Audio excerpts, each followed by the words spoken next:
नमस्कार। आज बात करने वाले हैं एपीजे अब्दुल कलाम, जो कि भारत के एक नागरिक हैं। एपीजे अब्दुल कलाम और एपीजे अब्दुल कलाम के बारे में हम सभी लोग बहुत अच्छे तरीके से जानते हैं और आज उन्हीं के बारे में बात करना शुरुआत करते हैं। उनके थोड़ा सा पीछे उनके पीढ़ी से उनके पिताजी पेशे से एक नाविक थे। रामेश्वरम में उनका जन्म हुआ था और इनके पिताजी भी नाविक थे, नाव चलाते थे और ये अपना जीवन यापन नाव से इनके पिताजी करते थे। इनका भी हुआ। एक कान में इनके गीता के श्लोक गूंजता था, दूसरे कान में डार्विन का सिद्धांत। फिजिक्स भी इनकी बहुत तेज थी और गीता भी। नमस्कार, अब शुरू करते हैं इनकी कहानी को। बचपन से ही इनका जन्म एक गरीब परिवार में हुआ। उसके बाद इनके पिताजी किसी तरीके से इनका पालन पोषण किया और कुछ ही समय में इनके पिताजी का देहांत हो गया और देहांत होने के बाद इनकी जिम्मेदारियां बढ़ गई इनके घर के। और इनका परिवार बहुत लंबा था, 10 भाई बहन थे। इनका परिवार बहुत ज़्यादा लंबा था, जिसकी वजह से खर्चे चलाना बहुत मुश्किल हो गया। तो ये खर्चे को चलाने के लिए ये भी नाव चलाना शुरू कर दिए। नाव चलाते थे। जब ये यात्रियों को लेके जाते थे, यात्री लोग रामेश्वरम की परिक्रमा करते थे, तो ये वहाँ बैठकर डार्विन के सिद्धांत पढ़ते थे, फिर ले आते थे। धीरे धीरे ये बड़े जब हुए और बीच में थे बहुत सारे काम किए। परिवार जब खर्च नहीं चल रहा था तो ये अखबार बेचते थे और अखबार से जो पैसा मिलता था उससे परिवार चलाते थे। इससे इनका दो फ़ायदा था। पहली चीज़ तो पैसा भी मिल जाता, दूसरी चीज़ ये पूरा अखबार मतलब पूरे न्यूज़ को रिकवर कर लेते थे। इस तरीके से ये हाई स्कूल पास किए और हाई स्कूल पास करने के बाद इनको एक बार इनके अध्यापक सुब्रमण्यम सर पढ़ा रहे थे, तो इनको लाइव जो है चिड़िया के एग्जाम्पल दिखाने के लिए एक बार समुद्र पर ले गए, क्योंकि वो बार बार बता रहे थे चिड़िया उड़ती है, लेकिन समझ नहीं आ रहा था कि चिड़िया कैसे उड़ती है। और समुद्र के किनारे जब ले जाके लाइव एग्जाम्पल दिखाए, चिड़िया उड़ रही थे, इनको समझ में आ गया। तभी से इनको उड़ने की कि अब मैं भी उड़ूँगा और मैं उड़ने वाली कुछ चीज़ बनाऊँगा। तब ये जहाज़ बनाने में लग गए और इनको जब पढ़ाई के टाइम पर तभी से इंटरेस्ट आया, तो ये उसी में जाना चाहते थे। तो इनका जब प्रोजेक्ट चल रहा था प्रैक्टिकल, उस समय वहाँ पर जो टीचर थे वो इनको प्रोजेक्ट दिए एरोप्लेन्स बनाने के लिए। तो इन्होंने बना के, इनके पास पैसे भी नहीं थे। इनकी बहन की गहन जो है गिरवी रख के गहने को पैसा लिए इकट्ठा किए और जा कर के प्रोजेक्ट तैयार किए, लेकिन प्रोजेक्ट फेल हो गया। इनका प्रोजेक्ट फेल हो गया और जैसे ही प्रोजेक्ट फेल हुआ टीचर को दिखाया, टीचर बोल दिया तेरी स्कॉलरशिप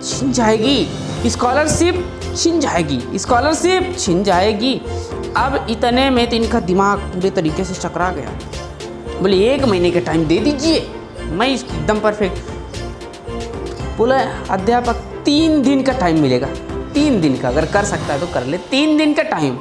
अब ये वापस गए, स्कॉलरशिप छिन जाएगी, इसकी टेंशन थी। इन्होंने 3 दिन के अंदर, 3 दिन में 72 घंटे अर्थात ना तो खाए और ना ही सोए, पूरे तरीके से उन्हें प्रोजेक्ट को तैयार किया। और प्रोजेक्ट को तैयार करने के बाद इन्होंने टीचर को ला के दिखाया। टीचर की आंख में आंसू आ गए प्रोजेक्ट्स को देखकर। बोले ये बहुत ही भाग्यशाली बच्चा होगा, आगे बहुत तेज होगा। इनको अवार्ड भी मिला, स्कॉलरशिप भी मिली। उसके बाद पढ़ाई करने के दौरान ये एक बार चले गए नासा।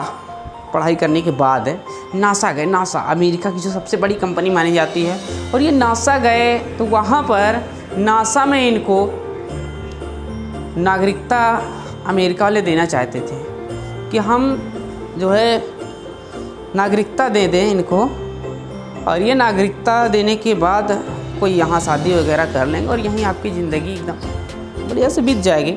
लेकिन और इंडिया से मैं आपको 5 गुना ज़्यादा तनख्वाह दूंगा। 5 गुना, थोड़ा बहुत नहीं, 5 गुना की बात कर रहे थे। लेकिन इनको समझ में आया कि भैया मुझको तो अपने देश की सेवा करना है। और ये सब कुछ वहाँ से ठुकरा के चले आए और यहाँ रॉकेट बनाना शुरू किए। रॉकेट बनाने में इन्हें बहुत मेहनत किया।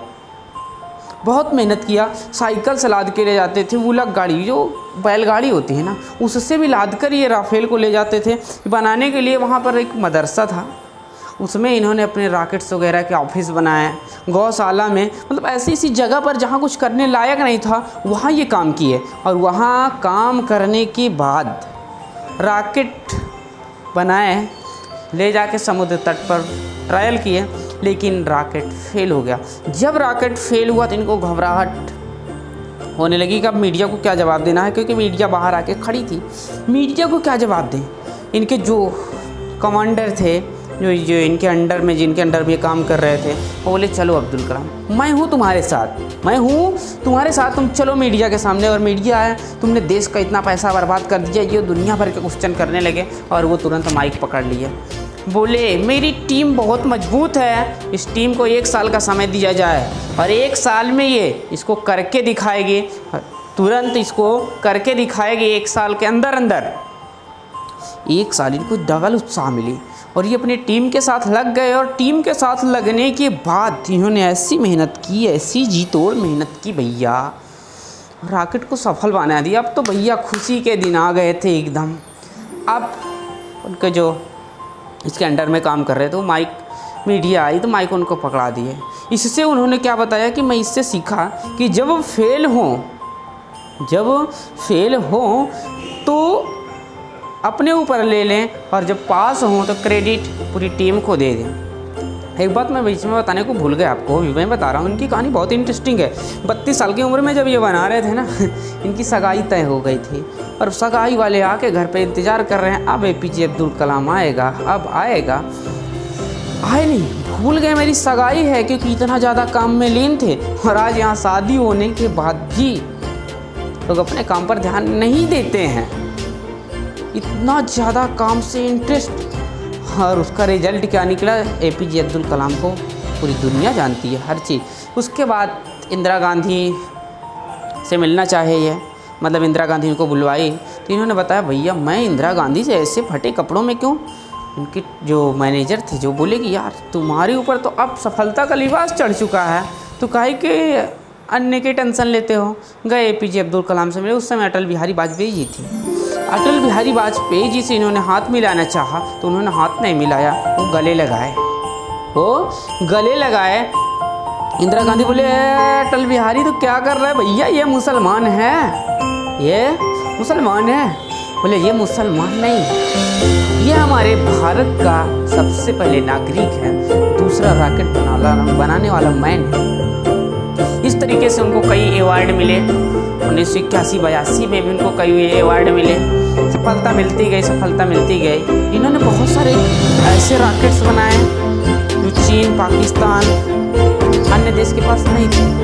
इनकी रॉकेट्स बनाने के बाद भारत 6वें नंबर पर आ चुका है और इतना ज़्यादा शक्तिशाली, जो स्वयं में शक्तिशाली हो चुका था, इतना ज़्यादा कि जिसकी कोई सीमा नहीं थी। और फिर भारत एक पे एक रॉकेट बनाता गया। SLV-3 बनाया और उसको भी सफल किए, एक के बाद एक सफल होता गया। और इनकी सफलता धीरे धीरे बहुत आगे तक आई और इनको मिसाइल मैन के नाम से भी जाना जाता है। देखिए इनके बारे में तो बहुत सारी कहानियां हैं, चर्चा करने के लिए अगर चर्चा करें तो बहुत सारी कहानियां हैं, लेकिन मैं आपको बता रहा हूँ। ये एक बार एक क्लास में एक अध्यापक ने पूछा भैया APJ अब्दुल कलाम कौन है। एक लड़का खड़ा हुआ जवाब दिया, बोला जिसका कोई एडजेक्टिव ना हो, मतलब जिसका कोई एडजेक्टिव का मतलब समझते हैं, जो सब्जेक्ट की विशेषता को बताया जाता है, जिसकी विशेषता को बताया ही ना जा सके वो हैं अब्दुल कलाम। जिसकी विशेषता को ना बताया जा सके वही है अब्दुल कलाम। अब्दुल कलाम को बताने की ज़रूरत नहीं है। आप अगर अब्दुल कलाम को ढंग से पढ़ते हैं ना, आप कभी भी हार नहीं मान सकते हैं। बस इसी के साथ आगे इनके बारे में बहुत सारी कहानियाँ अगर आप कहेंगे तो भैया इसके पूरा वीडियो दूंगा पूरा। अभी तो ये थोड़ा सा है, अभी पूरी कहानी बची है इसमें, ठीक है। और जानना चाहते हैं तो कमेंट कीजिएगा, अच्छा वीडियो को लाइक कीजिएगा, शेयर कीजिएगा, दोस्तों के पास जानकारी हो जाए सभी को। बस इसी के साथ बहुत बहुत धन्यवाद।